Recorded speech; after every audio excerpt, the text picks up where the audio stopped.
आप सभी को मेरा नमस्कार। ये आपके नेट सेट के लिए बहुत ही उपयोगी है।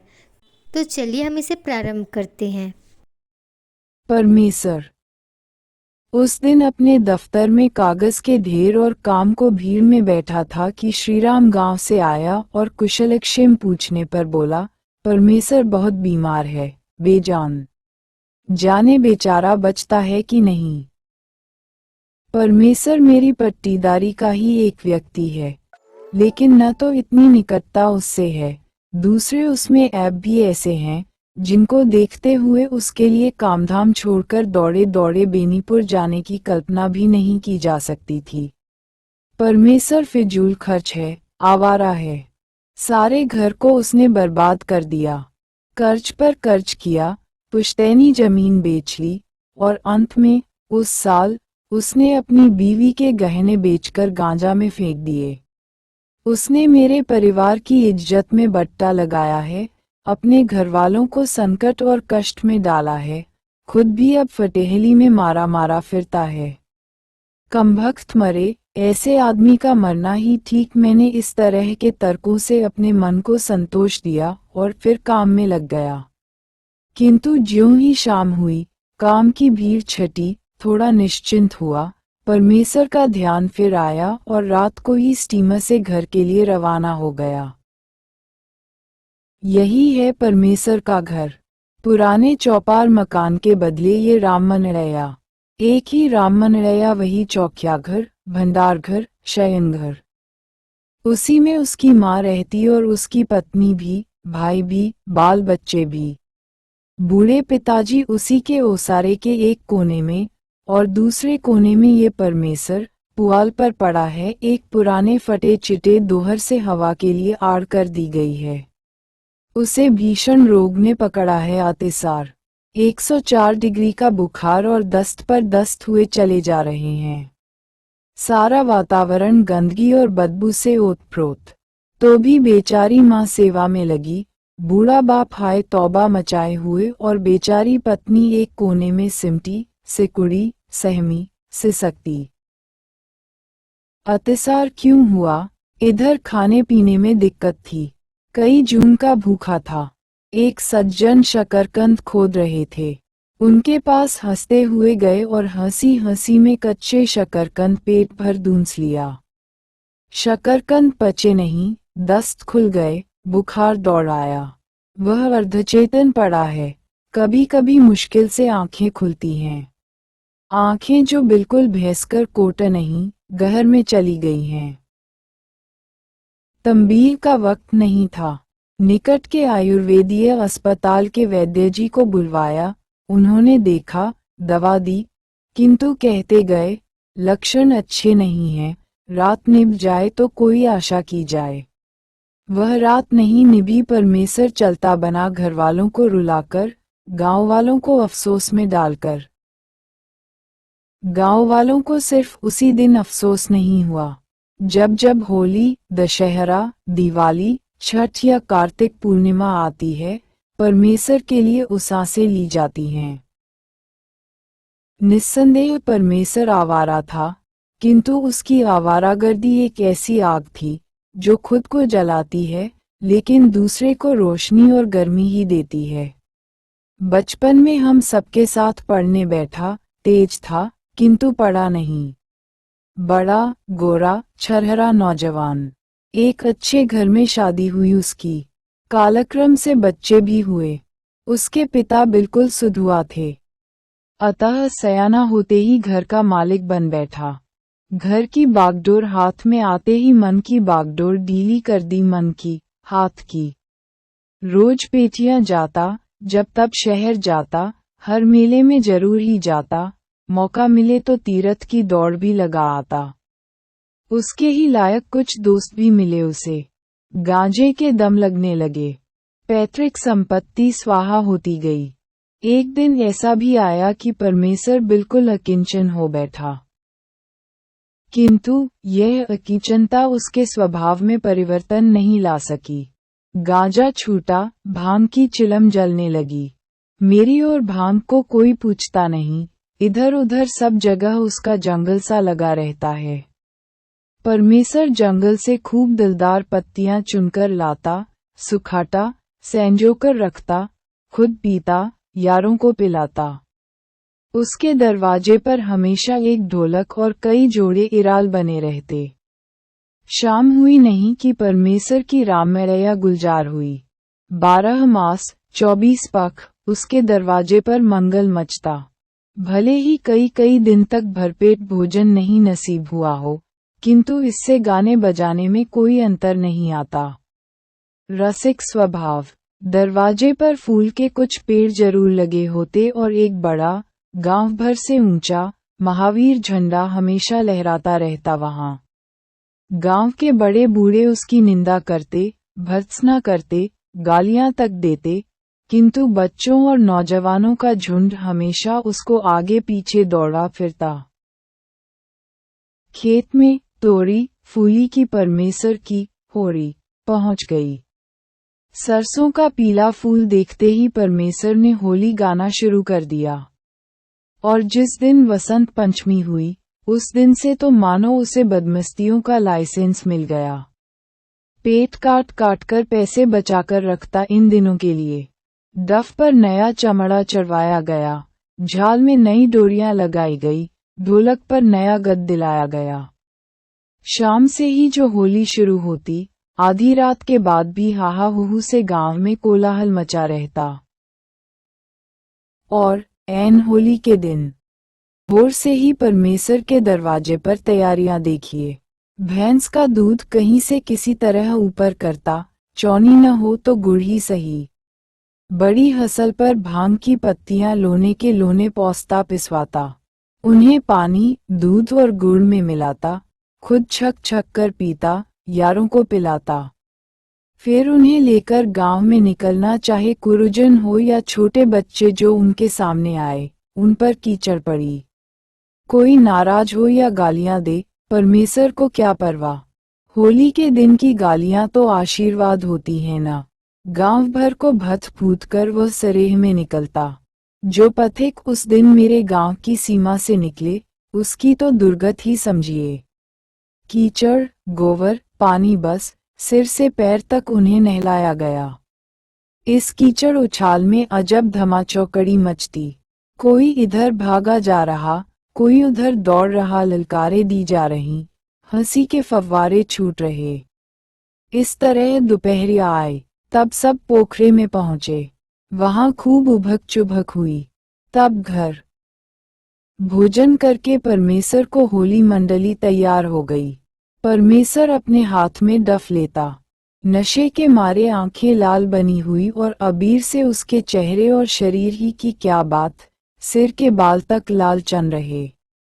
चींच में परमेसर का डफ, चारों ओर झाल, करताल, झांझ लिए गाने बजाने वाले, जिन्हें अपार दर्शक घेरे रहते। परमेसर क्या सिर्फ डफ ही बजाता? निस्संदेह उसके हाथ ताल पर डफ पीटे जाते, किंतु उसके तो अंग अंग मानो गा बजा रहे। उछलता, कूदता, नाचता, हाहा करता, परमेसर केंद्र में ही नहीं था, वह इस साज सज्जा का पूरा केंद्र बिंदु था। गांव के धनी गरीब एक एक के दरवाजे पर गाता, बजाता, स्वांग करता।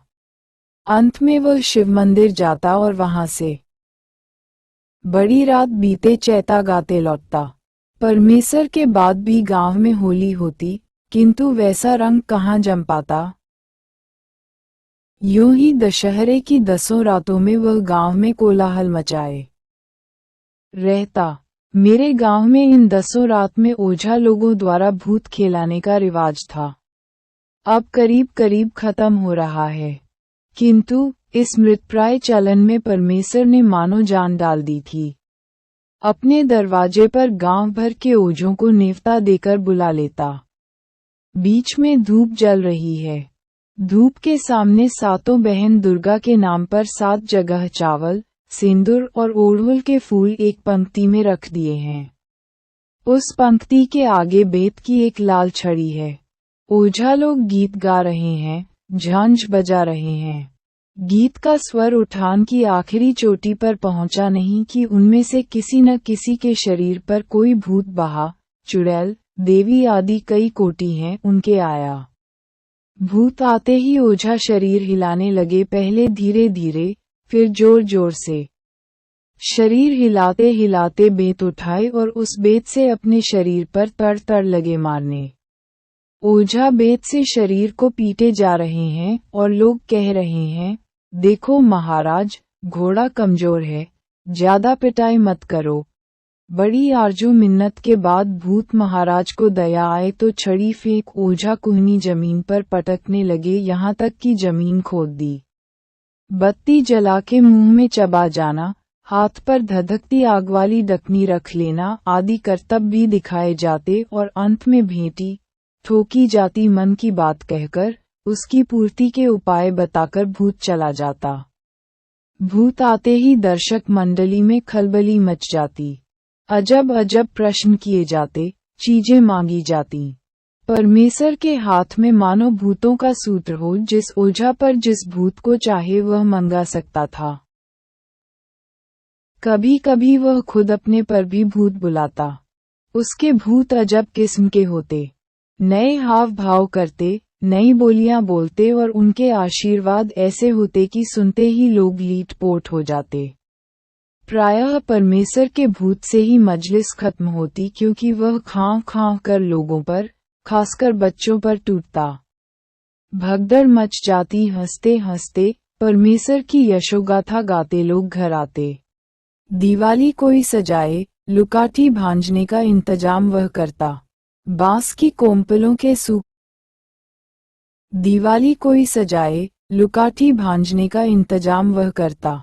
बांस की कोम्पलों के सूखे बोखले इकट्ठे कर बांस की ही कमाचियों में उन्हें गूंथ लेता और शाम होते ही उनमें आग लगाकर अपनी मंडली के साथ समूचे सरेह को जगमग कर डालता। यूं ही होली के होलिका दहन का प्रबंध भी वही करता। गांव भर के पुआल, डंठल आदि इकट्ठा कर एक महान टीला बना देता। जो लोग सीधे नहीं देते, उनकी चीजें चोरी भी करा लेता और उसी पर डाल देता। प्रायः वह खुद ही उसमें आग लगाता और तरह तरह के कुतूहल से उसे जलाता, बुझाता। कार्तिक पूर्णिमा बस, परमेश्वर अपनी मंडली के साथ गंगा स्नान को चला। स्टेशन पर आया, टिकट कौन कटाता है? जब पैसे रहे तो भी टिकट कटाना उसकी शान के खिलाफ था, अब तो पैसे प्रायः रहते ही नहीं। रास्ते भर टिकट चेक करने वालों से आंख मिचौनी होते जा रही। स्टेशन पर पहुंचने के पहले ज्यों ही गाड़ी धीमी हुई कि रफू चक्कर। कदाचित स्टेशन पर पहुंच गया तो तार के घेरे फांद फूंद कर निकल चला। कभी धक्का मुक्की भी हो गई तो कभी मारपीट भी कर ली। परमेश्वर के ख्याल से मलयच को पैसे दे देने के बाद गंगा स्नान का कोई महत्व नहीं रहता। पलिजा घाट से लेकर सोनपुर के मेले तक परमेश्वर क्या क्या न तमाशे करता। कभी सिर पर त्रिपुंड चंदन किए, गंगा किनारे ये स्नानार्थियों को सुफल पड़ा रहा है। कभी मंडली के बीच में परमहंस साधु बना बैठा लोगों की मनोकामना सिद्धि के लिए भभूत बांट रहा है। कभी वह ओझा बना कितनी ही कुल कामिनियों की गोद भर रहा है। इन तमाशों से जो पैसे मिल गए, मंडली भर में मिठाइयां बटी, गांजे उड़े। इन तमाशों में प्रवंचना का भाव कभी नहीं था तो सिर्फ मनोरंजन का, आमोद प्रमोद का। प्रवंचना तो उसमें थी ही नहीं। अगर यह होती तो बेचारे की यह दुर्गत क्यों होती। वह उन लोगों में था जो दुनिया में हंसने हंसाने के लिए ही आते हैं और हंसते हंसाते ही चल देते हैं। इधर आखिर में जब उसकी हालत बड़ी खराब हो गई थी, एक दिन मैंने उसे बुलाकर बहुत समझाया था। क्यों जी, यह क्या कर रहे हो? अरे, अपनी ओर नहीं देखो, अपने माता पिता की ओर तो ध्यान दो। ये भी नहीं तो अपने बाल बच्चों की ही जिम्मेदारी समझो। तुम कोई कुन जहन आदमी नहीं, तुम में काफी अक्ल है, बुद्धि है, उससे काम लो। खेती बाड़ी में मन नहीं लगता तो कोई दूसरा रोजगार देखो। शहर में कोई छोटा भोजनालय ही खोल लो, खा पी के कुछ पैसे बच ही जाएंगे। मैंने कई ऐसे आदमियों के उदाहरण भी दिए जो ऐसे छोटे छोटे रोजगारों से अपनी और अपने परिवार की परवरिश चला रहे थे। उस समय तो कुछ नहीं बोला। कुछ दिनों बाद सुना, परमेश्वर ने अखाड़ा घाट पर एक भोजनालय खोला है और इस भोजनालय के लिए उसके पास नहीं, उसकी पत्नी के पास जो आखिरी धन सोने का कंठा था, उसे बेच लिया है। कंठा बेचने की बात सुनकर मैं चौंका, किंतु फिर सोचा, शायद यही प्रेरणा रूप में उसे उन्नति की ओर ले जाए। ऐसे उदाहरण भी मिलते हैं। किंतु मेरी यह धारणा गलत निकली। थोड़े दिनों तक तो उसका कारोबार अच्छा चला, किंतु हाथ में पैसे आते ही फिर भांग की जगह गांजे ने ले ली। और एक कारण तो उसने अजीब ही बतलाया, चाचा साहब, खिलाना तो बड़ा अच्छा लगता है, किंतु खिलाने पिलाने के बाद कटाह की तरह पैसे के लिए पीछे पड़ जाना, ये तो बड़ा कठिन काम है। इसमें शक नहीं कि कुछ पैसे मैंने गांजे में फूंके, किंतु मेरे ज्यादा पैसे तो खाने वालों के जिम्मे रह गए। अच्छा, क्या हुआ, उस जन्म में वे ताड़ के पेड़ होंगे और मैं पीपल बनकर उनकी छाती पर पैदा होऊंगा। खूब वसूल करूंगा उनसे। कैसा चाचा जी? वह हंस रहा था, खिलखिल, खलखल। चाचा जी गुस्से में बोले, और उस बेचारी का कंठा तुमने बराबर कर दिया। कंठा क्या होगा? अब तो आप ही कहते हैं, सब लोग बराबर होंगे ना। सबके कंधे होंगे तो क्या आप लोग उसके लिए नहीं बनवा देंगे?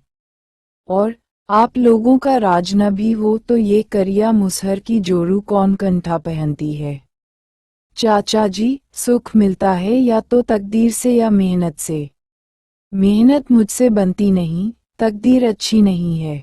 फिर भांग पीकर हाहा ही करना और इसी हंसी खुशी में जिंदगी गुजार देना, बस यही मुझसे होगा। मेरे लिए चिंता मत कीजिए।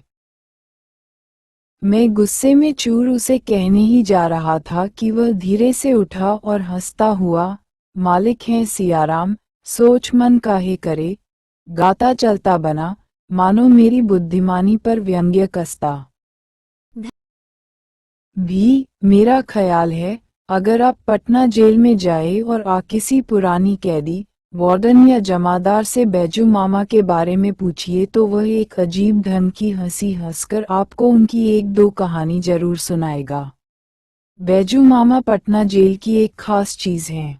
लगभग 30 वर्षों से वह जेल को आबाद किए हुए हैं। 1930, 32, 37, 38, 40, जब मैं पटना पहुंचा हूं, तब उनके शुभ दर्शन हुए हैं, उनसे बातें की हैं, खूब हंसा हूं, और हर बार की हंसी के बाद एक अजीब करुणा का अनुभव मैंने किया है। जब मैंने कहा कि वह 30 साल से इस जेल को आबाद किए हैं, तब आपने यही सोचा होगा, या तो वह कोई दामली कैदी हैं, खून करके आए हैं, या डाका डाल कर आए हैं, या कोई शोहदा जनाकर हैं, या कम से कम आदतन अपराधी तो जरूर हैं। लेकिन मैं दावे के साथ इन सभी आरोपों का खंडन कर सकता हूँ। उनके चेहरे या चाल ढाल से कहीं से भी उनमें आप खूंखार या मुजरिम होने का कोई चिन्ह नहीं पा सकते। तो भी वे जेल में हैं और 30 वर्षों से हैं।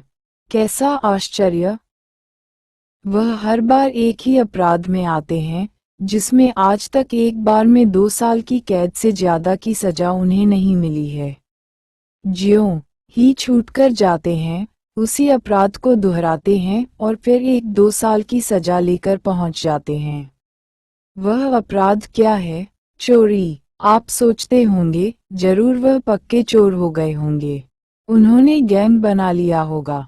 बड़े बड़े हाथ साफ करते होंगे, जैसा कि जेल में 1-2 बार आकर साधारण चोर भी उस्ताद बन जाता है। लेकिन अगर वह इस कोटि के चोर होते तो मुझे उन पर लिखने की जरूरत नहीं होती।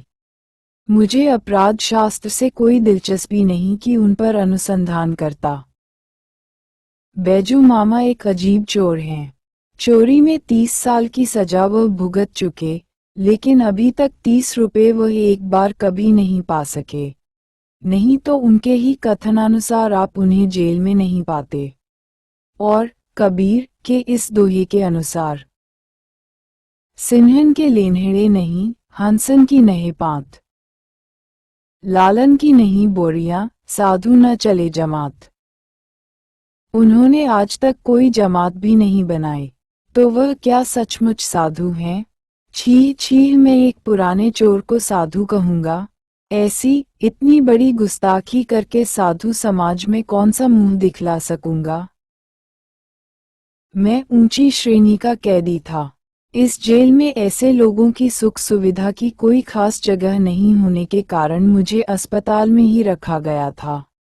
एक दिन मैं अस्पताल की ही छोटी सी बगीची के बीच छोटे से आम के पेड़ की छाया में बैठा कलम घिस घिस कर रहा था कि एक बूढ़ा मरीज कंबल ओढ़े आ रहा है। वह धीरे धीरे आया, कमजोरी के कारण डगमगाता हुआ।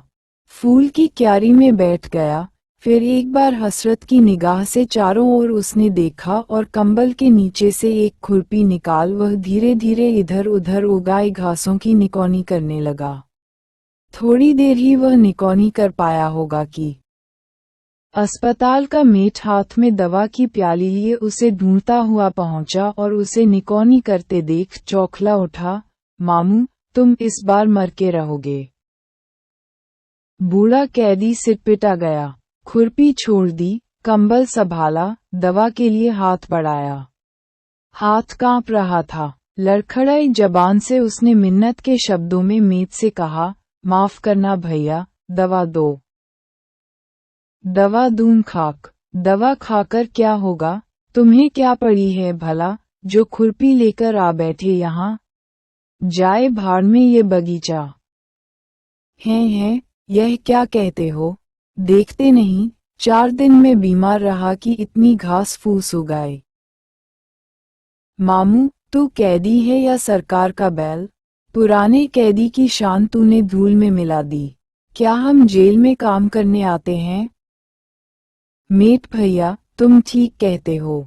बिल्कुल ठीक। जेल का सत्यानाश हो, हाकिमों का सत्यानाश हो। लेकिन प्यारे, मैं क्या करूं? न मुझसे बैठा जाता है, न इन फूलों की दुर्गंध देखी जाती है। माफ करो, दवा दो, जाड़ा लग रहा है। बीमार कैदी की आंखों में अब आंसू थे, ऐसे आंसू जो जबरदस्ती आंसू वसूल करते हैं। मेट की आंखें भी दबा आईं। तुम इस बार मरोगे, मामू, कहकर उसने दवा की प्याली उसके हाथ में दी। हाथ के कंपन से कुछ दवा उसकी ठुड्डी पर गिर गई, कुछ गले के नीचे गई। दवा पीकर उसने एक बार थूक फेंकी और फिर बैठा नहीं रह सका, कंबल ओढ़े वहीं लुढ़क गया। थोड़ी देर के बाद वह फिर उठ बैठा। एक बार फिर उसने सभी पेड़ पौधों पर हसरत भरी निगाह डाली और खुरपी हाथ में ले अस्पताल की ओर चलता बना। इस बार जाते समय मैंने गौर से उसकी ओर देखा। 7 साल की उम्र, तांबे का रंग, चेहरे पर झुर्रियां, बाल एक एक सफेद, लेकिन इस बीमारी में भी जब पैर डगमगा रहे थे, वह तनकर जा रहा था जैसे वह एक नौजवान हो। स्वभावतः मैं उस कैदी की ओर आकृष्ट हुआ।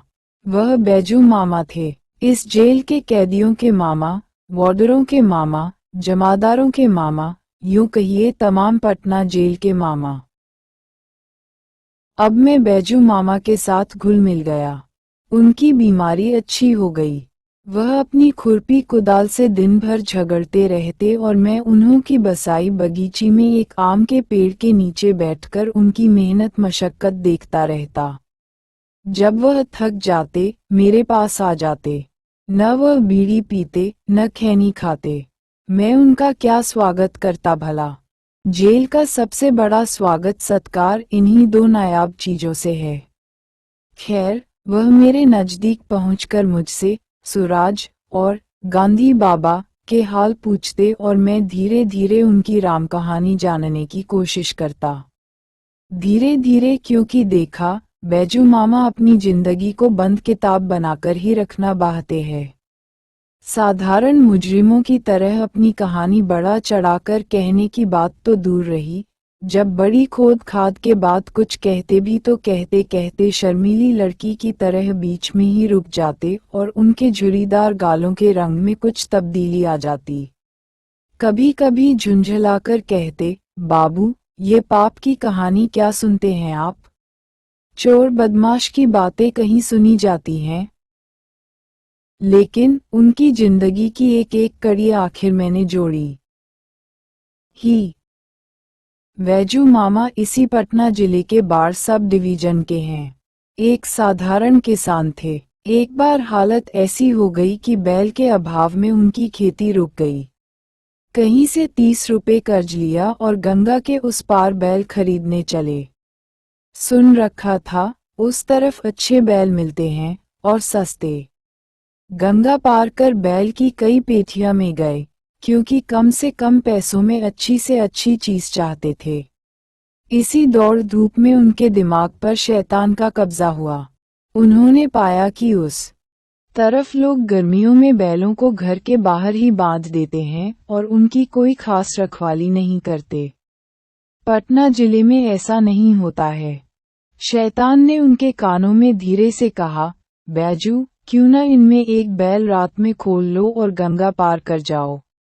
ये बात उन्हें भा गई। बैल भी हो जाएगा, पैसे भी बच जाएंगे, खेती भी निभ जाएगी, कर्ज भी नहीं रहेगा। लोग पूछेंगे तो कह दिया जाएगा, बैल मोल लिया है। बस हल्दी लगी न फिटकिरी, रंग चोखा बैजू मामा तैयार हो गए। एक रात एक गांव से एक अच्छा सा बैल खोलकर वह चल पड़े गंगा जी की ओर। जिस समय बैल खोलने गए थे उस समय तो हाथ ही कांपे थे। अब जब दिन उठाया उनका समूचा शरीर कांप रहा था, जैसे कैपकेपी लग गई हो। ठीक से पैर नहीं उठते। जितने लोगों को देखते मालूम होता सब उन्हीं की तलाश में हैं। हर आंख मानो उन्हीं को घूर रही, हर उंगली मानो उन्हीं की ओर उठ रही, हर कानाफूसी में उन्हीं की बात हो रही। दिन ढलने पर वह एक देहाती सराय के निकट पहुंचे। उनकी नस नस ढीली पड़ गई थी। भूख और थकावट से परेशान थे। बैल को एक पेड़ से बांध दुकानदार से लोटा डोरी ले कुएं पर गए। हाथ मुंह धोया। हाथ मुंह घी ही रहे थे कि देखा एक दफादार उसी दुकान पर आकर बैठ गया है। क्या मेरी ही तलाश में है? क्यों न बैल को छोड़कर भाग लूं? तब तो और भी पकड़ा जाऊंगा। क्या मुझसे भागा जाएगा? फिर ऐसा बैल इस जिंदगी में क्या फिर नसीब हो सकता है? नहीं नहीं, वह मेरी तलाश में नहीं है। इस तरह सोच विचार कर वह दुकान पर आए। दुकानदार से 2 पैसे के चने लिए। मुंह में रखते थे चना और पेट में फूट रहा था लावा। चने मांगने के समय इनकी मगही बोली सुनी थी, इसलिए जब चने खा रहे थे दुकानदार ने इनके घर वगैरह के बारे में स्वभावतः ही पूछना शुरू किया और घर के बाद बैल की चर्चा आई। बीच में ही दफादार पूछ बैठा, ये बैल तुम्हारा है? अच्छा बैल है, कितने में खरीदा? यह सवाल और बैजू मामा कह रहे थे, सुनते ही उनके होश गायब हो गए। 2-3 सवाल और वह दफादार कूदकर इन्हें पकड़ चुका था। चोटा कहीं का, ये बैल 40 रुपए का है और बाजितपुर की पेठियां कहीं बुध को लगती है। बैल भी गया, उनके पैसे भी छीन गए और पिटाई भी कम नहीं लगी। समस्तीपुर के मजिस्ट्रेट ने 1 साल की सजा दी। सजा काटकर निकले तो फिर कौन सा मुंह दिखाने घर जाते। बंस में कलंक लगाया। बंस में कलंक लगाया। वैजू मामा, आप कौन जात हैं? मैंने अचरज में आकर उनसे पूछा, क्योंकि उनका चेहरा बताता था किसी अच्छे घर के वह हैं। इस सवाल से वह घबरा गए। फिर कहा, जेल टिकट में देखिए ना, दुसाद लिखा है। जेल टिकट में जो कुछ लिखा हो, आखिर आप हैं कौन जात? दुसाद तो आप हो नहीं सकते। मेरे बार बार पूछने पर बैजू मामा कुछ उद्विग्न से हो उठे। उनके चेहरे पर झुर्रियां और सघन हो गईं। चोर का क्या नाम धाम या जात पात, चोर बस चोर है बाबू। लेकिन हाकिम के सामने तो कुछ बताना ही पड़ता है, बस कुछ लिखा दिया। उनकी आवाज में एक हार्दिक पीड़ा थी। तो क्या आप बाहर ताड़ी दारू पीते हैं? अब तो जैसे उनका धीरज टूट गया हो, भर्राई आवाज में बोले, हाय बाबू, आप कितने भोले हैं। क्या बिना नशा खाए चोरी हो सकती है? निशाचरी काम के लिए पहले निशाचर बन जाना पड़ता है बाबू। उद्विग्नता में ही वह चुपचाप वहां से चल दिए। मुझे पता चला था कि उनके घर पर अब भी गिरस्ती होती है, अच्छी गिरस्ती होती है।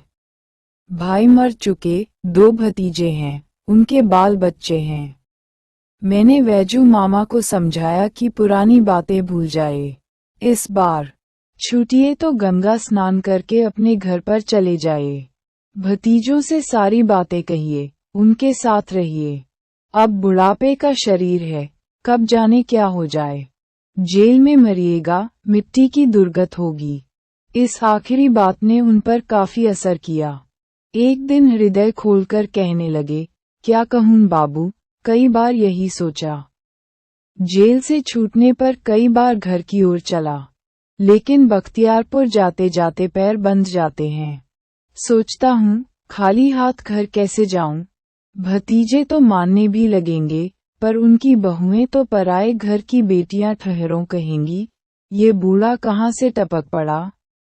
कुछ लेकर जाऊं तो वह भी समझे कि आखिर कुछ लाया तो है। कम से कम एक गाय खरीद करके ही ले चलें। एक गाय 30 में तो अच्छी गाय मिल जाती है, लेकिन रुपए कहाँ से आवें। चोर हूं ही, क्यों न एक आध हाथ और मार लूं। किंतु जब जब ऐसा किया, तब जब तक रुपए पूरे हों, पकड़ लिया गया और फिर यहाँ का यहीं। उफ, 30 रुपए 30 रुपए। 30 रुपए में बैल और 30 रुपए में गाय, और इसी 30 रुपए में एक की जिंदगी के 30 साल बर्बाद हो गए। बेचारा 30 के अजीब गोरख धंधे में फंस गया है। मैं इस तरह सोच ही रहा था कि बैजू मामा फिर बोल उठे। एक बात और है बाबू, जब जब बाहर जाता हूँ, दिन तो इधर उधर देखने सुनने में कट जाते हैं, लेकिन ज्यों ही रात में सोने की कोशिश करता हूँ, मालूम होता है, इस जेल के ये सारे पेड़ पौधे मुझे बुला रहे हैं।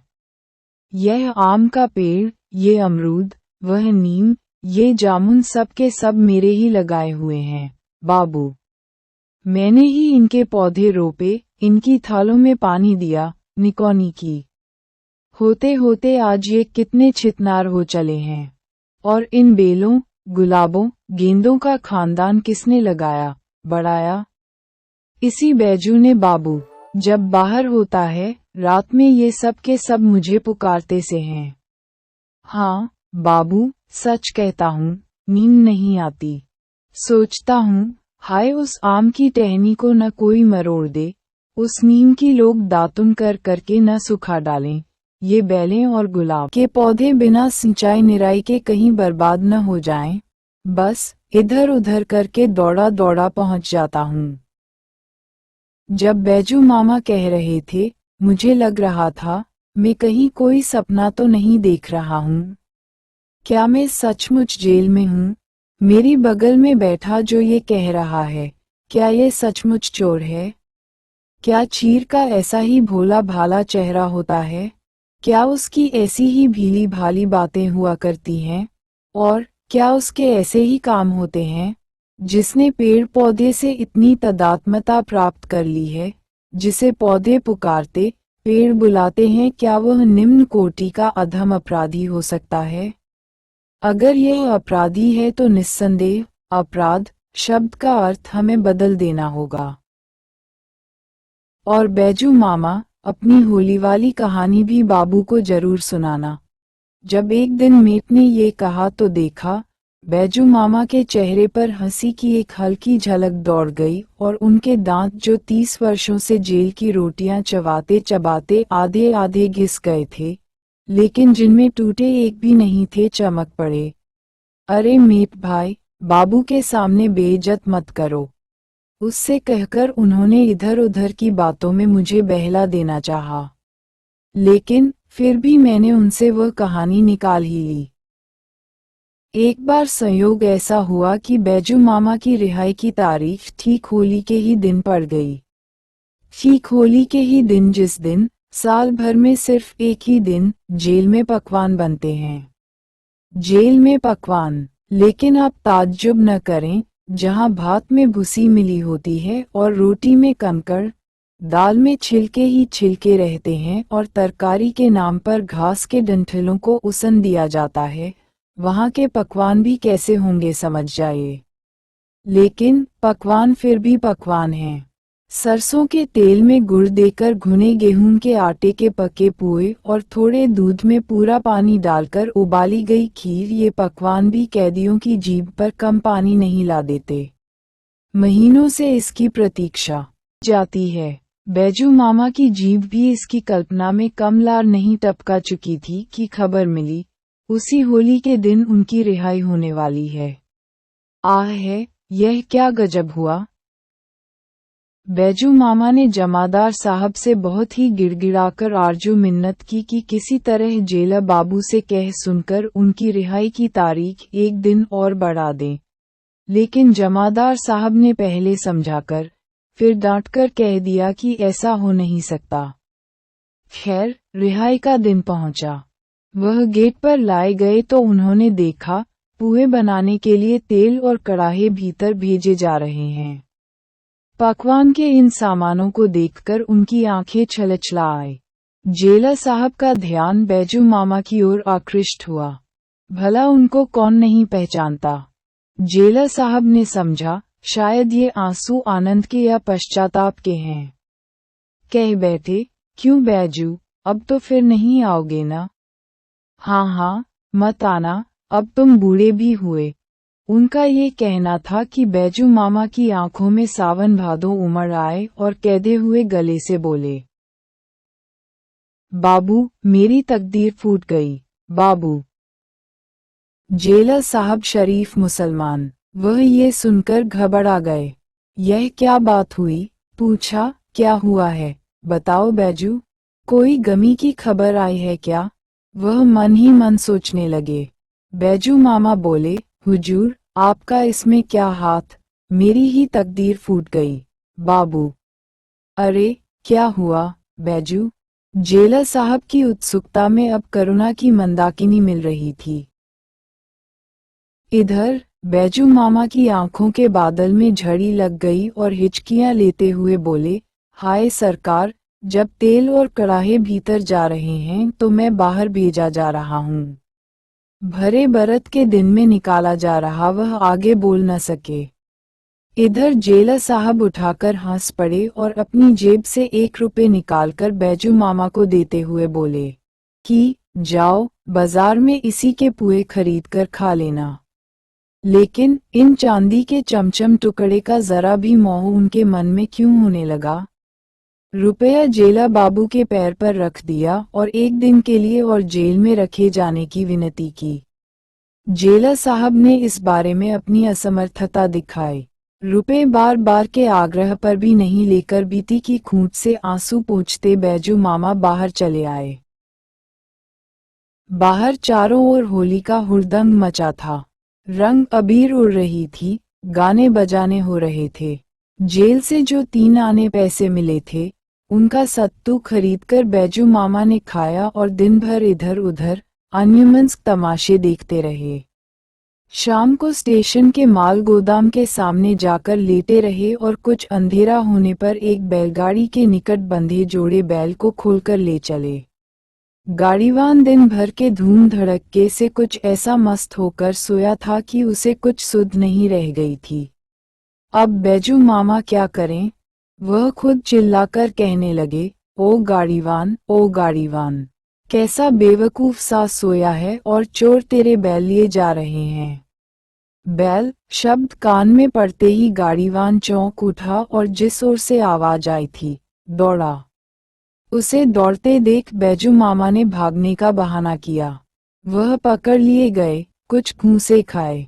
रात भर हाजत में रहे और भोर में फिर जेल में हाजिर। जेल भर में हल्ला हो गया, बैजू मामा आ गए, बैजू आ गए। किंतु बैजू मामा तो जल्द जल्द आकर मेट से मिले और कहा, कहाँ पुए रखे हैं, लाना तो मेट भाई। मेट हंस रहा था। बैजू मामा उससे कह गए थे कि 2-1 पुए मेरे लिए जरूर चुरा कर रख देना, कल मैं जरूर आ जाऊंगा। बैजू मामा आपने जरूर को जरूर ही सार्थक करेंगे, इसकी उम्मीद मेट ने नहीं की थी। ज्यों ही मेट ने कहा, पुए कहाँ रखे हैं, बैजू मामा की आंखों से झरझर आंसू झरने लगे। उफ, इसी पुए के चलते रात उस गाड़ीवान के कितने घूंसे मैंने बर्दाश्त कर लिए। रात भर हवाला में पुए का ही सपना देखता रहा हूँ। मेट भाई, मुदा हाय री तकदीर। अब मेट की आंखें भी दबा आई थीं। उसने जो पुए अपने लिए बचाकर चुराकर रखे थे, उन्हें लाकर बैजू मामा के सामने रख दिया। बैजू मामा उस बासी काट से कड़े बन गए तेल के पुए को कुतर कुतर कर खा रहे थे, जो उनकी आंखों के पानी से नर्म और नमकीन होते जाते थे। इस बार वह किस तरह जेल आए हैं, वह भी कम दिलचस्प और दयनीय नहीं है। इस बार बैजू मामा यह निश्चय कर जेल से निकले थे कि 30 रुपए किसी न किसी तरह जरूर जमा करेंगे और उन रुपयों से एक गाय खरीदकर अपने भतीजे के पास जाएंगे। गाय की डोर पकड़े जब वह लगभग 30 वर्षों के बाद अपने गांव में घुसेंगे तो गांव कैसा दिख पड़ेगा। लोग उन्हें पहचानेंगे या नहीं, वह किस तरह अपना परिचय देंगे आदि की कल्पना में विभोर होते हुए ही उन्होंने जेल से बाहर कदम रखा था। शुरू में मालूम हुआ, इस बार तकदीर पक्ष में है। बड़ी चोरी में बड़ा खतरा है, और खतरा लेने का इस बार मौका नहीं था। इसलिए छोटी छोटी चोरियां 30 रुपए के लिए शुरू की। एक होटल से 2 लोटे उड़ाए, 2 रुपयों में बेच लिए। एक मंदिर के अहाते से 2 कंबल मार लिए, 3 रुपए उनसे आए। एक वकील साहब के बरामदे से एक शॉल उचक लाए, 4 रुपए आए। सबसे बड़ा शिकार एक गोदाम से एक बोरे लाल मिर्च का किया, जिससे उन्हें नकद 12 रुपए मिले। अब बैजू मामा के पास 21 रुपए थे, सिर्फ 9 रुपए की कमी थी। मिर्च की चोरी सबसे अच्छी।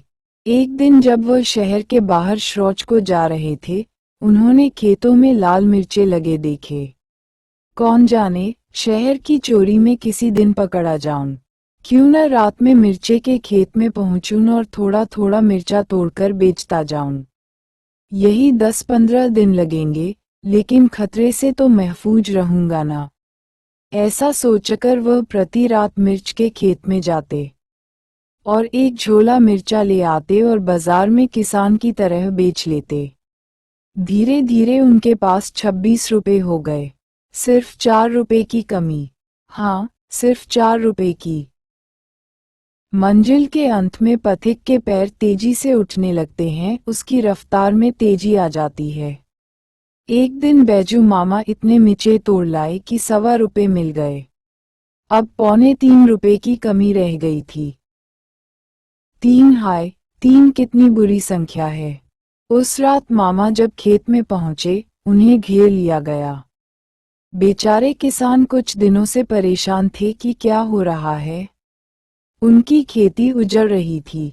कई दिनों से वह घुकी लगाए हुए थे कि आज चोर को उन्होंने देख लिया और दौड़ पड़े। मामा भागे भी तो किस ओर। उन्हें एक अक्ल सूझ गई। जितने मिर्चे तोड़े थे, सब झटपट अगल बगल में फेंक दिए और इस तरह बैठ गए कि जैसे वह शौच से निवृत्त हो रहे हैं। चारों ओर से लोग घेरे हुए हैं, बोले नहीं। एक ने कहा, उठते हो या लाठी लगाऊं। मामा खड़े हो गए, धोती इस तरह किए कि जैसे शौच से उठे हैं। वह मन ही मन सोच रहे थे कि शायद मैं बच गया कि उसी समय खेत की बगल से जाने वाली सड़क से एक मोटर गुजरी और उसकी दपादप रोशनी में उनकी बगल में बिखरे मिर्चे दिखाई पड़े। और बाबू, डर के मारे पेशाब भी तो नहीं हो पाया था ना। मुझसे मामा ने हंसते हुए कहा। अब क्या, चोरी साफ साफ पकड़ ली गई। मामा फिर थाने में हाजिर किए गए। फिर वही हवालात, फिर वही बाढ़ का छोटा जेल, फिर वही मजिस्ट्रेट की अदालत।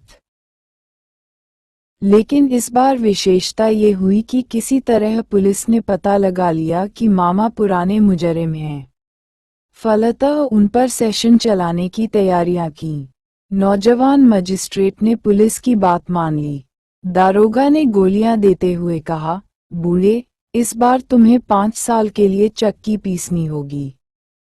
सेशन जज एक बूढ़ा आदमी था। जब उसने मामा से कसूर के बारे में पूछा तो मामा नहीं न कर सके। झूठ कैसे बोलते भला? हाँ, एक अर्ज की। हुजूर, सुनते हैं, सरकार 25 साल काम करने पर अपने नौकरों को पेंशन देती है। हुजूर भी बूढ़े हुए, अब पेंशन पाएंगे। मैंने 30 साल जेल में रहकर सरकार का काम किया है। दुहाई सरकार, धर्म साक्षी है, काम करने में कभी कोताही नहीं की। जेलर साहब को बुलाकर पूछिए, जमादार साहब को बुलाकर पूछिए, बैजू बिना काम किए रोटी नहीं खा सकता। सरकार, अब 30 साल की इस गाढ़ी मेहनत के बाद हुजूर, क्या इस बूढ़े को भी पेंशन का हक नहीं है? दुहाई हुजूर की, दुहाई माँ बाप की, आप इंसाफ कीजिए। हुजूर से इंसाफ न मिला तो ये बूढ़ा और कहाँ जाएगा? यह अजीब दलील थी, किंतु दिल पर इसका असर भले ही हो, दिमाग पर यह क्या असर ला सकता था भला?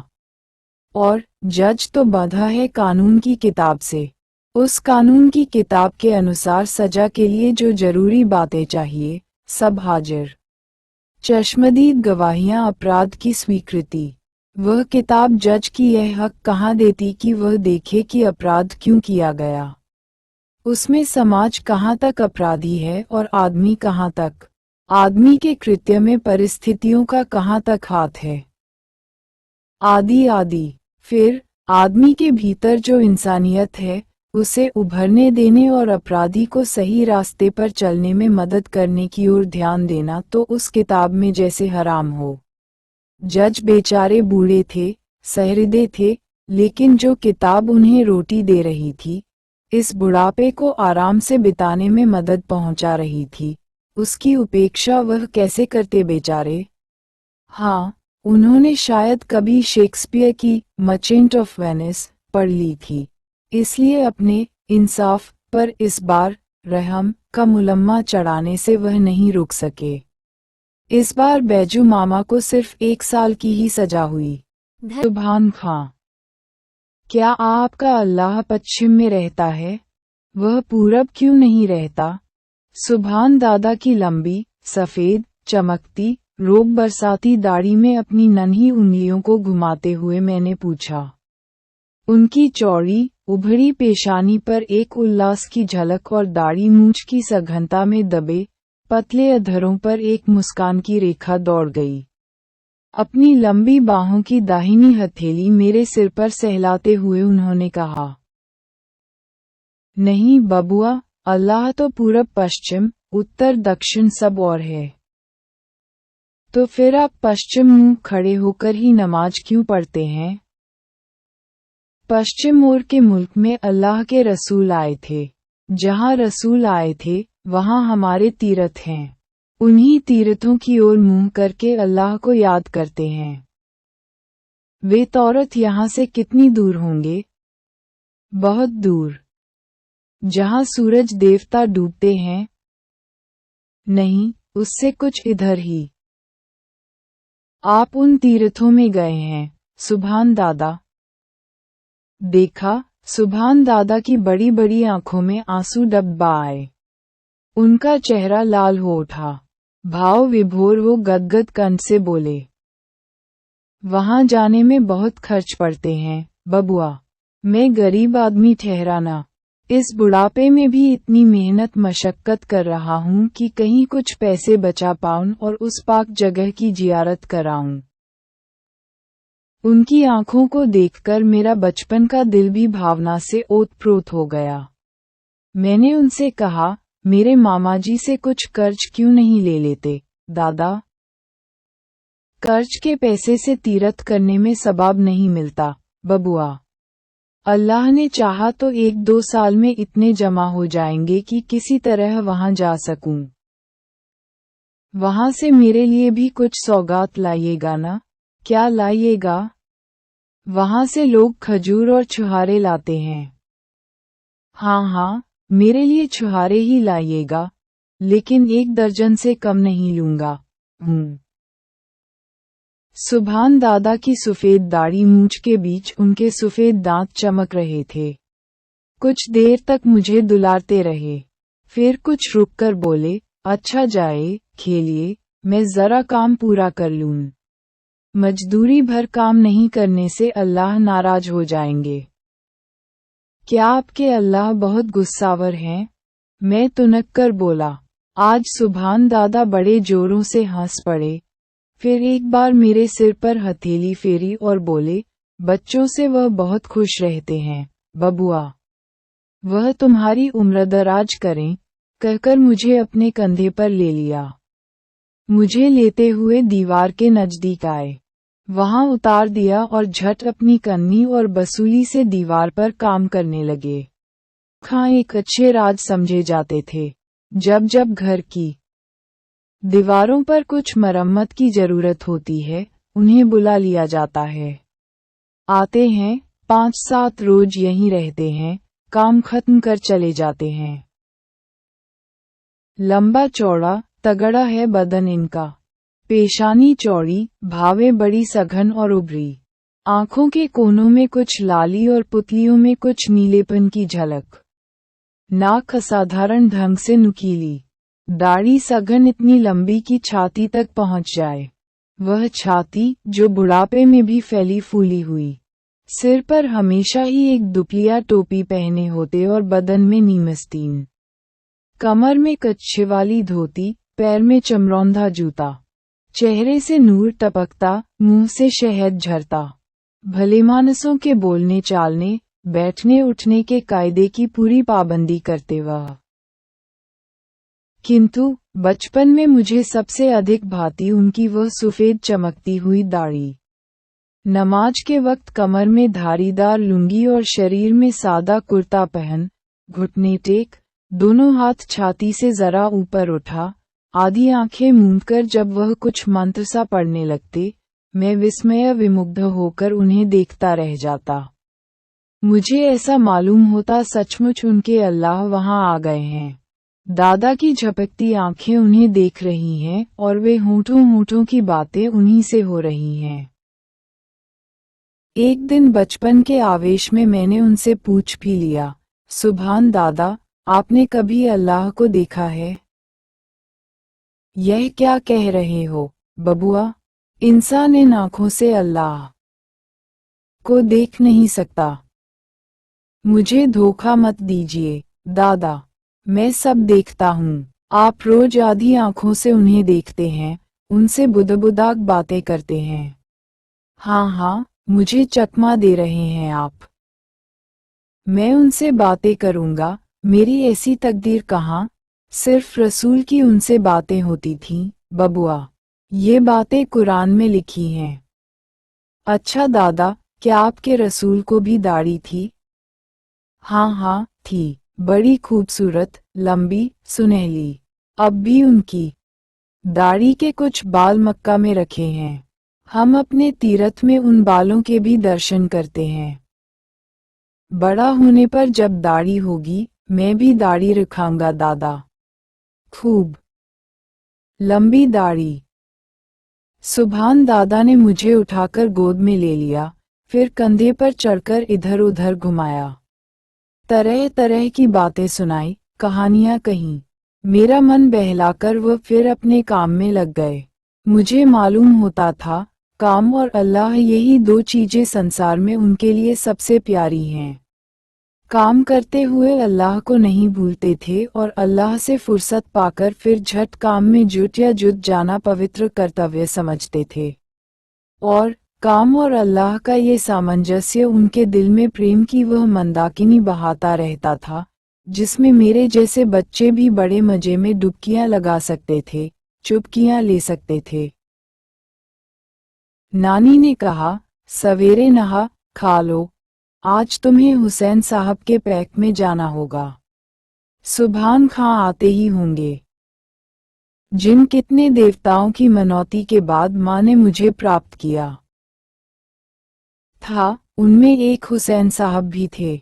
9 साल की उम्र तक, जब तक जनेऊ नहीं हो गई थी, मुहर्रम के दिन मुसलमान बच्चों की तरह मुझे भी ताजे के चारों और रंगीन छड़ी लेकर कूदना पड़ा है और गले में गंडे पहनने पड़े हैं। मुहर्रम उन दिनों मेरे लिए कितनी खुशी का दिन था। नए कपड़े पहनता, उछलता कूदता, नए नए चेहरे और तरह तरह के खेल देखता, धूम धक्कड़ में किस तरह 4 पहर गुजर जाते। इस मुहर्रम के पीछे जो रोमांचकारी, हृदय को पिघलाने वाली, करुण रस से भरी दर्द अंगेज घटना छिपी है, उन दिनों उसकी खबर भी कहाँ थी। खैर, मैं नहा धीकर, पहन ओढ़कर इंतजार ही कर रहा था कि सुभान दादा पहुंच गए, मुझे कंधे पर ले लिया और अपने गांव में ले गए। उनका घर क्या था, बच्चों का अखाड़ा बना हुआ था। पोते पोतियों, नाती नातिनों की भरमार थी उनके घर में। मेरी ही उम्र के बहुत बच्चे रंगीन कपड़ों से सजे धजे, सब मानो मेरे ही इंतजार में। जब पहुंचा, सुभान दादा की बूढ़ी बीवी ने मेरे गले में एक बद्धी डाल दी, कमर में घंटी बांध दी, हाथ में 2 लाल चूड़ियां दे दी और उन बच्चों के साथ मुझे लिए दिए करबला की ओर चलो। दिन भर उछला कूदा, तमाशे देखे, मिठाइयां उड़ाई और शाम को फिर सुभान दादा के कंधे पर घर पहुंच गया। ईद बकरीद को न सुभान दादा हमें भूल सकते थे, न होली दिवाली को हम उन्हें। होली के दिन नानी अपने हाथों में पुए, खीर और गोश्त परोसकर सुभान दादा को खिलाती, और तब मैं ही अपने हाथों से अबीर लेकर उनकी दाढ़ी में मलता। एक बार जब उनकी दाढ़ी रंगीन बन गई थी, मुझे पुरानी बात याद आ गई। मैंने कहा, सुभान दादा, रसूल की दाढ़ी भी तो ऐसी ही रंगीन रही होगी। उस पर अल्लाह ने ही रंग दे रखा था, बबुआ। अल्लाह की उन पर खास मेहरबानी थी। उनके जैसा नसीबों हम मामूली इंसानों को कहाँ। ऐसा कहकर झट आंखें मूंदकर कुछ बुदबुदाने लगे, जैसे वह ध्यान में उन्हें देख रहे हों। मैं भी कुछ बड़ा हुआ, उधर दादा भी आखिर हज कर ही आए। अब मैं बड़ा हो गया था, लेकिन उन्हें छुहारे की बात भूली नहीं थी। जब मैं छुट्टी में शहर के स्कूल से लौटा, दादा यह अनुपम सौगात लेकर पहुंचे। इधर उनके घर की हालत भी अच्छी हो चली थी। दादा के पुण्य और लायक बेटों की मेहनत ने काफी पैसे इकट्ठे कर लिए थे, लेकिन उनमें वही विनम्रता और सज्जनता थी, और पहले की ही तरह शिष्टाचार निचाहा। फिर छुहारे निकाल मेरे हाथ पर रख दिए। बबुआ, यह आपके लिए खास अरब से लाया हूँ। याद है न आपने? इसकी फरमाइश की थी। उनके नथने आनंदातिरेक से हिल रहे थे। छुहारे लिए, सिर चढ़ाया ख्वाहिश हुई, आज फिर मैं बच्चा हो पाता और उनके कंधे से लिपटकर उनकी सफेद दाढ़ी में, जो अब सचमुच नूरानी हो चली थी, उंगलियां घुसाकर उन्हें दादा दादा कहकर पुकार उठता। लेकिन न मैं अब बच्चा हो सकता था, न जबान में वह मासूमियत और पवित्रता रह गई थी। अंग्रेजी स्कूल के वातावरण ने अजीब अस्वाभाविकता हर बात में ला दी थी। पर हाँ, शायद एक ही चीज अब भी पवित्र रह गई थी। आंखों ने आंसू की छलकन से अपने को पवित्र कर चुपचाप ही उनके चरणों में श्रद्धांजलि चढ़ा दी। हज से लौटने के बाद सुभान दादा का ज्यादा वक्त नमाज बंदगी में ही बीतता। दिन भर उनके हाथों में तस्बीह के दाने घूमते और उनकी जबान अल्लाह की रट लगाए रहती। अपने जवार भर में उनकी बुजुर्गों की धाक थी। बड़े बड़े झगड़ों की पंचायतों में दूर दूर के हिंदू मुसलमान उन्हें पंच मुकर्रर करते। उनकी ईमानदारी और दयानतदारी की कुछ ऐसी ही धूम थी। सुभान दादा का एक अरमान था मस्जिद बनाने का। मेरे मामा का मंदिर उन्होंने ही बनाया था। उन दिनों वह साधारण राज थे। लेकिन तो भी कहा करते, अल्लाह ने चाहा तो मैं एक मस्जिद जरूर बनवाऊंगा। अल्लाह ने चाहा और वैसा दिन आया। उनकी मस्जिद भी तैयार हुई। गांव के हो लायक एक छोटी सी मस्जिद, लेकिन बड़ी ही खूबसूरत। दादा ने अपनी जिंदगी भर की अर्जित कला इसमें खर्च कर दी थी। हाथ में इतनी ताकत नहीं रह गई थी कि अब खुद कन्नी या बसूली पकड़े, लेकिन दिन भर बैठे बैठे एक एक ईंट की जुड़ाई पर ध्यान रखते और उसके भीतर भीतर जो बेल बूटे काढ़े गए थे, उनके सारे नक्शे उन्होंने ही खींचे थे, और उनमें से एक एक का काढ़ा जाना की बारीक निगरानी में हुआ था। मेरे मामा जी के बगीचे में शीशम, सखुए, कटहल आदि इमारतों में काम आने वाले पेड़ों की भरमार थी। मस्जिद की सारी लकड़ी हमारे ही बगीचे से गई थी। जिस दिन मस्जिद तैयार हुई थी, सुभान दादा ने जवार भर के प्रतिष्ठित लोगों को न्योता दिया था। जुमा का दिन था। जितने मुसलमान थे, सबने उसमें नमाज पढ़ी थी। जितने हिंदू आए थे, उनके सत्कार के लिए दादा ने हिंदू हलवाई रखकर तरह तरह की मिठाइयाँ बनवाई थीं, पान इलायची का प्रबंध किया था। अब तक भी लोग उस मस्जिद के उद्घाटन के दिन की दादा की मेहमानदारी भूले नहीं हैं। जमाना बदला। मैं अब शहरों में ही ज्यादातर रहा, और शहर आए दिन हिंदू मुस्लिम दंगों के अखाड़े बन जाते थे। हाँ, आए दिन। देखिएगा, एक ही सड़क पर हिंदू मुसलमान चल रहे हैं, एक ही दुकान पर सौदे खरीद रहे हैं, एक ही सवारियों पर जानू ब जानू आ जा रहे हैं, एक ही स्कूल में पढ़ रहे हैं, एक ही दफ्तर में काम कर रहे हैं कि अचानक सबके सिर पर शैतान सवार हो गया। हल्ला, भगदड़, मारपीट, खून खराबा, आगजनी, सारी खुराफातों की छूट। न घर महफूज, न शरीर, न इज्जत, प्रेम, भाईचारे और सहृदयता के स्थान पर घृणा, विरोध और नृशंस हत्या का उल्लंघन नृत्य। शहरों की यह बीमारी धीरे धीरे देहात में घुसने लगी। गाय और बाजे के नाम पर तकरारें होने लगीं। जो जिंदगी भर कसाईखानों के लिए अपनी गायें बेचते रहे, वे ही एक दिन किसी एक गाय के कटने का नाम सुनकर ही कितने इंसानों के गले काटने को तैयार होने लगे। जिनके शादी ब्याह, परब त्योहार बिना बाजे के नहीं होते, जो मुहर्रम की गमी के दिन भी बाजे गाजों की धूम किए रहते, अब वे ही अपनी मस्जिद के सामने से गुजरते हुए 1 मिनट के बाजे पर खून की नदियां बहाने को उतारू हो जाते। कुछ पंडितों की बनाए, कुछ मुल्लाओं की चलती बनी। संगठन और तंजीम के नाम पर फूट और कलह के बीज बोए जाने लगे। लाठियां उछली, हुर्रे निकले, खोपड़ियां फूटी, अंतड़ियां बाहर आईं। कितने नौजवान मरे, कितने घर फेंके, बाकी बच गए खेत खलिहान, सो अंग्रेजी अदालत के खर्चे में पीछे कुर्क हुए। खबर फैली, इस साल सुभान दादा के गांव के मुसलमान भी कुर्बानी करेंगे। जवार में मुसलमान कम थे, लेकिन उनके जोश का क्या कहना।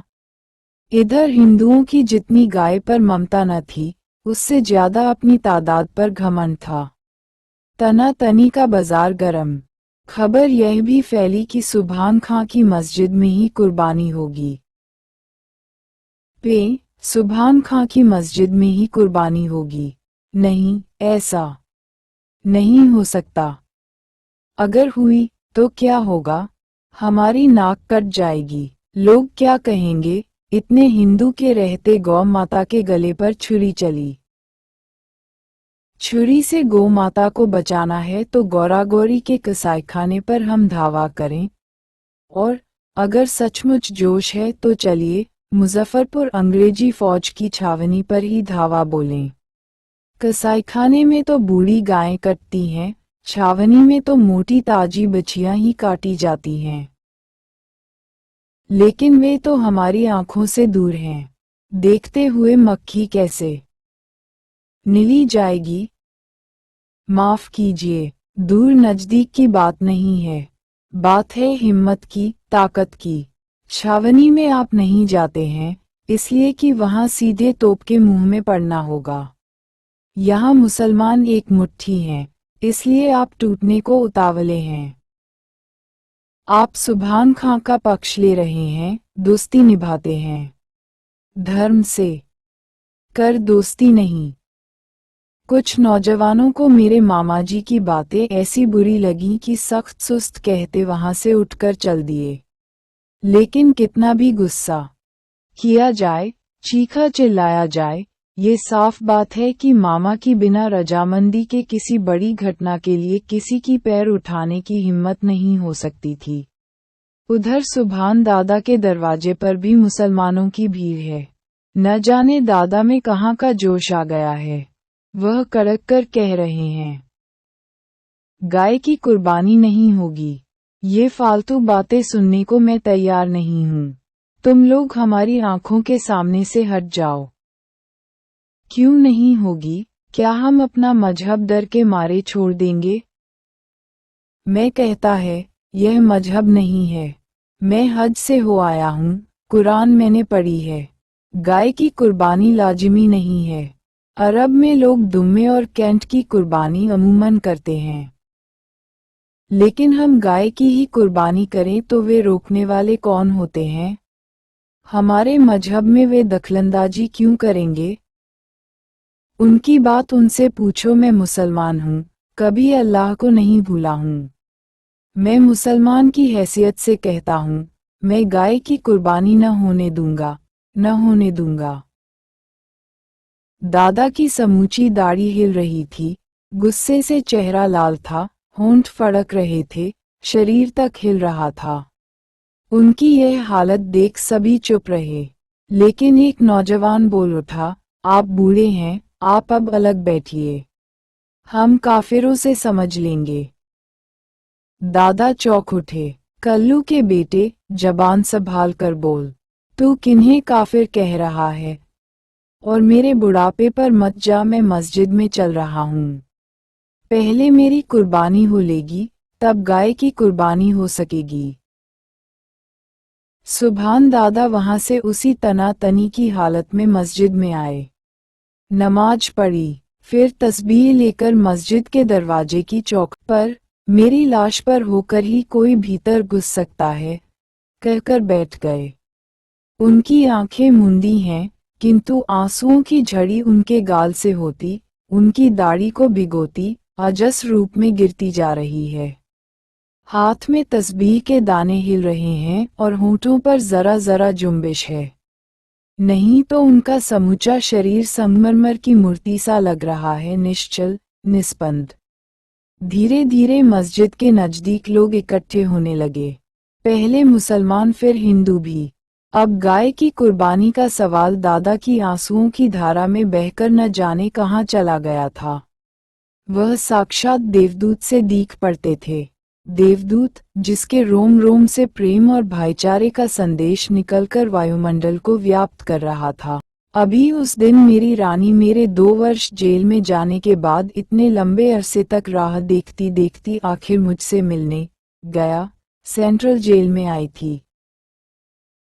इतने दिनों की बिछुड़न के बाद मिलने पर जो सबसे पहली चीज उसने मेरे हाथों पर रखी, वे थे रेशम और कुछ सूत के अजीबोगरीब ढंग से लिपटे लिपटाए डोरे, बद्दियां, गंडे आदि। ये सूरत देवता के हैं, यह अनंत देवता के, ये ग्राम देवता के, यूं ही गिनती गिनती आखिर में बोली, ये हुसैन साहब के गंडे हैं। आपको मेरी कसम, इन्हें जरूर ही पहन लीजिएगा। ये सब मेरी माँ को मन्नतों के अवशेष चिन्ह हैं। माँ चली गई, लेकिन तो भी ये मन्नतें अब भी निभाई जा रही हैं। रानी जानती है, मैं नास्तिक हूँ, इसलिए जब जब इनके मौके आते हैं, खुद इन्हें मेरे गले में डाल देती है। आज इस जेल में जेल कर्मचारियों और खुफिया पुलिस के सामने उसने ऐसा नहीं किया, लेकिन कसम देने से नहीं चूकी। मैंने भी हंसकर मानो उसकी दिलजमई कर दी। रानी चली गई, लेकिन वे गंडे अब भी मेरे सूटकेस में संजोकर रखे हैं। जब जब सूटकेस खोलता हूँ और हुसैन साहब के उन गंडों पर नजर पड़ती है, तब दो अपूर्व तस्वीर आंखों के सामने नाच जाती है। पहली करबला की, जिसमें एक और कुल मिलाकर सिर्फ 72 आदमी हैं, जिनमें बच्चे और औरतें भी हैं। इस छोटी सी जमात के सरदार हैं हजरत हुसैन साहब। इन्हें बार बार आग्रह करके बुलाया गया था क्यूफा की गद्दी पर बिठाने के लिए, लेकिन गद्दी पर बिठाने के बदले आज उनके लिए एक चुल्लू पानी का मिलना भी मुहाल कर दिया गया है। सामने फरात नदी बह रही है, लेकिन उसके घाट घाट पर पहरे हैं, उन्हें पानी लेने नहीं दिया जा रहा है। कहा जाता है, दुराचारी, दुराग्रही यजीद की सत्ता कबूल करो, नहीं तो प्यासे तड़पकर मरो। बच्चे प्यास के मारे बिलाल रहे हैं, उनकी माँ और बहनें तड़प रही हैं। हाय रे, एक चुल्लू पानी। मेरे लाल के कंठ सूखे जा रहे हैं, उसकी सांस रुकी है। पानी, एक चुल्लू पानी। पानी की तो नदी बह रही है और तुम्हें इज्जत और दौलत भी कम नहीं बख्शी जाएगी, क्योंकि तुम खुद रसूल जो हो। लेकिन शर्त यह है कि यजीद के हाथ पर बेत करो। यजीद के हाथ पर बेत। दुराचारी, दुराग्रही यजीद की सत्ता कबूल कर ले और रसूल का नवाशा हो नहीं सकता। हम एक चुल्लू पानी में डूब मरना पसंद करेंगे, लेकिन यह नीच काम रसूल के नाती से नहीं होगा।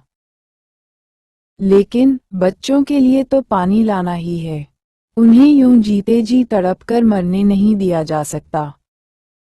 एक और 72 आदमी, जिसमें बच्चे और स्त्रियां भी, दूसरी ओर दुराचारी यजीद की अपार सजी सजाई फौज। लड़ाई होती है। हजरत हुसैन और उनका पूरा काफिला उस करबला के मैदान में शहादत पाता है। शहीदों के रक्त से उस सहारा के रजकण लाल हो उठते हैं। बच्चों की तड़प और अबलाओं की चीख से वातावरण थर्रा उठता है। इतनी बड़ी दर्दनाक घटना संसार के इतिहास में मिलना मुश्किल है। मुहर्रम उसी दिन का करुण स्मारक है। संसार के कोने कोने में ये स्मारक हर मुसलमान मनाता है। भाईचारा बढ़ाने पर हिंदुओं ने भी इसे अपना त्योहार बना लिया था, जो सब तरह ही योग्य था। और दूसरी तस्वीर सुभान दादा की, जिनके कंधे पर चढ़कर मैं मुहर्रम देखने जाया करता था।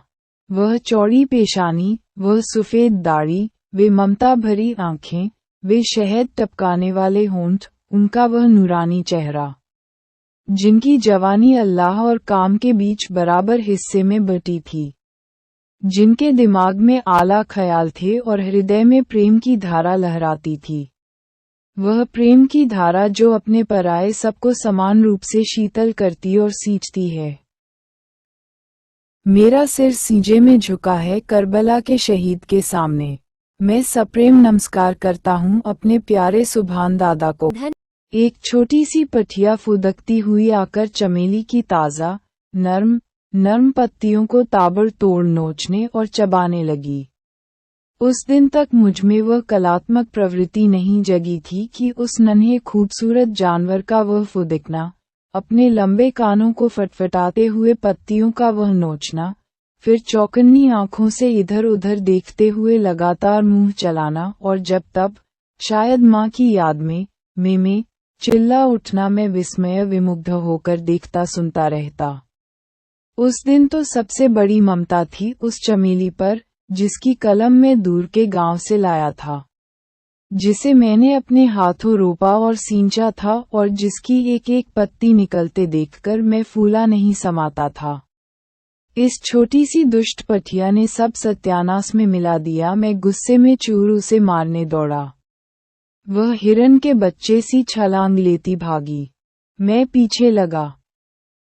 मत मारिए बाबू, ये बुधिया थी। बुधिया, एक छोटी सी बच्ची, 7-8 साल से ज्यादा की क्या होगी। कमर में एक रंगे की खंडुकी लपेटे, जिसमें कितने पबंद लगे थे और जो मुश्किल से उसके घुटने के नीचे पहुंचती थी। समूचा शरीर नंग धड़ंग, गर्द गुबार से भरा। सांवले चेहरे पर काले बालों की लंटे बिखरों, जिनमें धूल तो साफ थी और जुएं भी जरूर रही होंगी। एक नाक से पीला नेटा निकल रहा जिसे वह बार बार सुड़कने की कोशिश करती।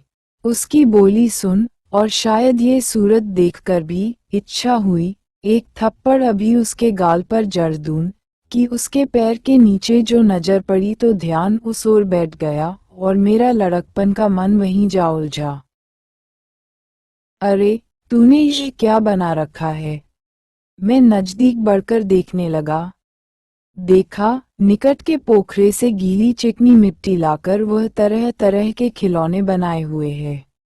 खेत में सरसों चना मटर वगैरह के फूल लाकर उन खिलौनों को खूब सजा रखा है उसने।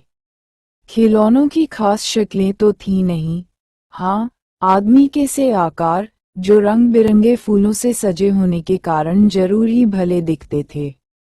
मैंने पूछा यह क्या है? वह कुछ शर्माई। आप मारिएगा नहीं ना? तो बताऊं। आज पीटता जरूर लेकिन माफ कर दिया। वह मुस्कुरा रही थी। बैठ गई। बैठिए ना। उस गंदगी में मैं क्यों बैठने लगा? झुककर देखने लगा। उसने शुरू किया।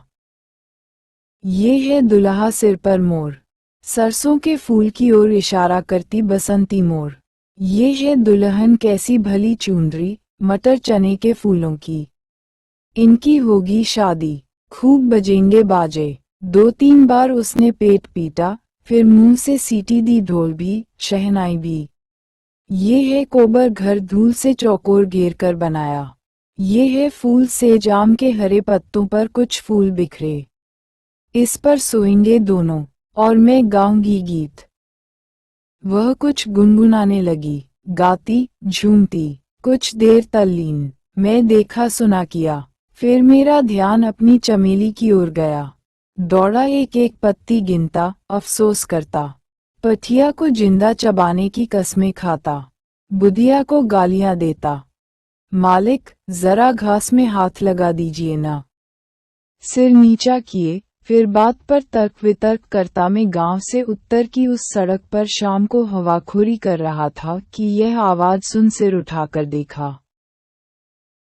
झुटपुटा हो चला था। सड़क के नीचे खेत में एक युवती सी खड़ी मालूम हुई। घास का गट्ठर उसके पैर के नीचे बगल में पड़ा था। मैं झल्ला उठा। उसकी शोखी पर क्रोध आया। मैं अब शहरी आदमी हूँ। साफ कपड़े पहनता। गवई के लोगों की गंदगी से दूर रहने की कोशिश करता। फिर मैं घसहारा चरवाहा थोड़े हूँ जो घास के गट्ठे उठाता फिरूं। गांव में ऐसा कौन है जो मुझसे ऐसा कहने की जुर्रत करे?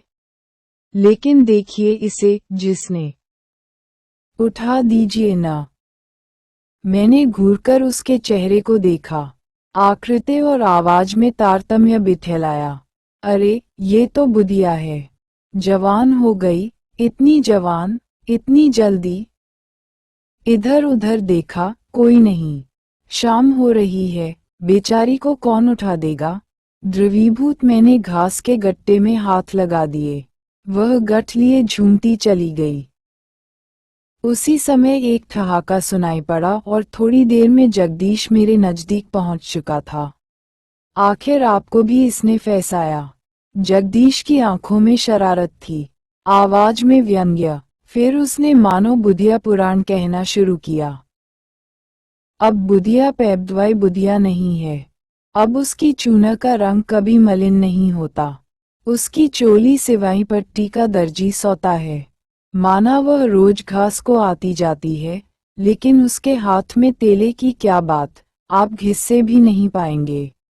रंग वही सांवला है, लेकिन उसमें गड्ढे के सड़े पानी की मुर्दनी नहीं है। कालिंदी का कलकल छल छल है, जिसके कूल पर कितने ही गोपाल वंशी टेरते, कितने ही नंदलाल रासलीला का स्वप्न देखते। बुधिया जिस सरेह में निकल जाती, जिंदगी तरंगे लेती। उसके बालों में चमेली का तेल चपचप करता है, उसकी मांग में टिकी टिकुली चमचम करती है। किसी वृंदावन में एक थे गोपाल, 1000 थीं गोपियां। यहाँ एक है गोपी और 1000 गोपाल। इन गोपालों को एक ही नाथ में नाथ कर नवाने में बुधिया को जो मजा आता, वह उस गोपाल को सहस्रफन कालिया को नाथने और उसके फन पर नाचने में कहाँ मिला होगा। मालूम होता द्वापर का बदला राधारानी इस कलयुग में बुधिया को मार्फत पुरुष जाति से चुका रही, वह तड़पती रही और ये तड़पाती है। उफ अनर्थ! मेरा सदाचार प्रवण हृदय चिल्ला रहा था और मैं सिर नीचा किए उस अंधेरे में घर की ओर लौट रहा था। जगदीश ने दूसरी राह पकड़ी थी। थोड़ी दूर जाने पर गांव के नजदीक पहुंचते पहुंचते मुझे ऐसा लगा कि मेरी बगल से जैसे शरीर छूता हुआ कोई सन से निकल गया। मेरी गर्दन आपसे आप पीछे मुड़ी। माफ कीजिए, ये दूसरा कसूर हुआ। वह ठिठक कर खड़ी हुई बोली। वह बुधिया थी। मैं जल उठा बदमाश, बदचलन। सुनकर सहमने सकुचाने के बदले वह उठाकर हंस पड़ी और निधड़क नजदीक आकर कहने लगी, बाबू, याद है मेरी पठिया आपकी चमेली चर गई थी। अंधेरे में भी चत्तीसी चमक उठी। बदमाश, भाग चल। निस्संदेह उस समय मेरा चेहरा लाल अंगार बन रहा होगा। और वह दुल्हा, वह दुल्हन, वह कोबर, वह फूल सेज और वह गीत सुनिएगा बाबू। सजनी चललिंडु पिट करना, जाय थी लागू परम डरना। वह गाते गाते भागी हंसती इठलाती। उफ, कैसी बेशर्म, बेहया! मैं क्या क्या न बड़बड़ाया किया। और दूर दूर से उसके ठहाके की आवाज आ रही थी। गेहूं की कटनी हो रही थी। मेरे भाई ने कहा, भैया आज मजदूर ज्यादा होंगे, लूट लेंगे। जरा खेत चलिएगा, बस आपको सिर्फ खड़ा भर रहना है, काम तो आप होगा। खून में जो कहीं बची बचाई किसानी वृत्ति है, उसने नए काम के नए अनुभव के कौतूहल से मिलकर मुझे खेत में ला खड़ा किया। एक पहर रात से ही, जिसमें गेहूं की पकी बालियां डंठल से ही झड़ न जाएं, चांदनी चांदनी में जो कटनी हो रही थी, वह खत्म ही चली थी। बोझे बांधे जा रहे थे। मजदूर बोझे बांधते, उनकी स्त्रियां और बच्चे गिरी हुई बालियों को अपने लिए चुनते। गिरी हुई बालियों के बहाने कहीं पसी को ही न चुन ले, इसीलिए मेरी यह तैनाती हुई थी। मैं एक जगह खड़ा चौकसी से अपनी ड्यूटी दे रहा था, लेकिन खेत के एक कोने पर मुझसे दूर एक मजदूर के पीछे एक अधेड़ सुई और उसके कई बच्चे ताबड़तोड़ बाल चुन रहे और मैं कहूँ कुछ फाउल प्ले कर रहे थे। कौन औरत है? तू क्या कर रही है? मेरी ऊंची आवाज को औरत ने जैसे सुनकर भी नहीं सुना। हाँ, उसका मर्द शायद उसे डांट रहा था, ऐसे लगा। एक बार, दो बार, तीन बार। अपनी अवज्ञा देख गुस्से में चूर में उस ओर बढ़ा। मुझे उस ओर बढ़ते देख उसके चारों बच्चे, जो 6 वर्ष की उम्र के अंदर के ही होंगे, उस सुई के समीप आ गए। छोटे ने, जो 1.5 वर्ष का होगा, गुडुक कर उसके पैर पकड़ लिए। कुछ अलग ही से मैंने डांटा, तू क्या कर रही है रे? हाथ से चुनने का काम जारी रखते हुए ही, झुके झुके, उसने मुंह फेर कर मेरी ओर देखा और बोली, सलाम बाबू।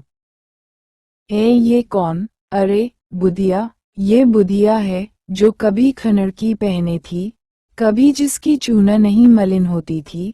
उफ, यह क्या हुआ? उसका वह बचपन, उसकी वह जवानी और यह हाँ, बुढ़ापा ही तो। फटा कपड़ा, चोली का नाम नहीं। बाल बिखरे, चेहरा सूखा, गालों के गड्ढे, आंखें के कोटा। और तो और जो कभी अपनी गोलाई, गठन और उठान से नौजवानों को पागल बना दे, उसके वे दोनों जवानी के फूल, जब वह झुकी बाल चुन रही है, बकरी के धन से लटक रहे निर्जीव, निस्पंद। बुधिया। हाँ, बाबू। मुंह फेरकर मेरी ओर सूखी मुस्कुराहट से देखा और काम में लगी रही। तब तक उसका आदमी बोझे बांध चुका था। उसने पुकारा, जरा इधर आ, हाथ लगा दे। बुधिया बाल चुनना छोड़ छाड़ कर खड़ी हुई और मेरी ओर देख फिर एक हल्की मुस्कुराहट ले उस ओर बढ़ी। मैंने उसके तनकर खड़ा होते ही देखा, उसका पेट बाहर निकला है, पैर उठ नहीं रहे हैं। ओह, ये गर्भवती है। तू ठहर, मैं बोझा उठाए देता हूँ, मैंने कहा। ना बाबू, आपसे बोझ उठाने को नहीं कहूंगी, आप नाराज हो जाते हैं। उसके आगे के 2 दांत अजीब करुणा बरसाते चमक पड़े। मुझे धक सा लगा, पुरानी बात याद आ गई। वह संध्या, वह घास का गट्ठर, बुधिया का निवेदन, जगदीश का व्यंग्य, मेरी बौखलाहट, उसका पागलपन। उसी समय उसका छोटा बच्चा रो उठा।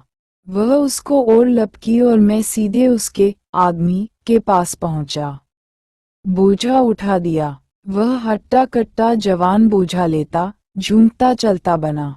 इधर बच्चे के मुंह में सूखा स्तन देती, पुचकारती, दुलराती, हलराती बुधिया बोली, बाबू, आपके के बच्चे हैं, ये बड़े दुष्ट हैं, बाबू। देह बर्बाद करके भी इन्हें चैन नहीं, ये तंग कर मारते हैं। बाकी 3 बच्चे भी उससे सटे खड़े थे। एक की देह पर हाथ फेरती, एक की पीठ ठोकती, एक पर आंखों से ही प्यार उड़ेलती, गोद के बच्चे को थपथपाती। इस स्थिति में ही मस्त वह क्या क्या मुझसे बकती रही। मैं एकटक उसकी ओर देखता रहा। आंखें उसकी ओर देखती, दिमाग अपना काम किए जाता। हाँ, बरसात बीत गई, बाढ़ खत्म हो गई। अब नदी अपनी धारा में है, शांत गति से बहती। न बाढ़ है, न हाहाकार। कीचड़ और खरपात का नाम निशान नहीं। शांत, निस्तब्ध गंगा। मेरे सामने महान मातृत्व है, वंदनीय, अर्चनीय। धन्यवाद। NET SET JF TGT PGT PG एवं अन्य सभी प्रतियोगी परीक्षाओं से संबंधित आप मेरे द्वारा बनाए गए YouTube चैनल हिंदी की दुनिया के माध्यम से आप देख व सुन सकते हैं।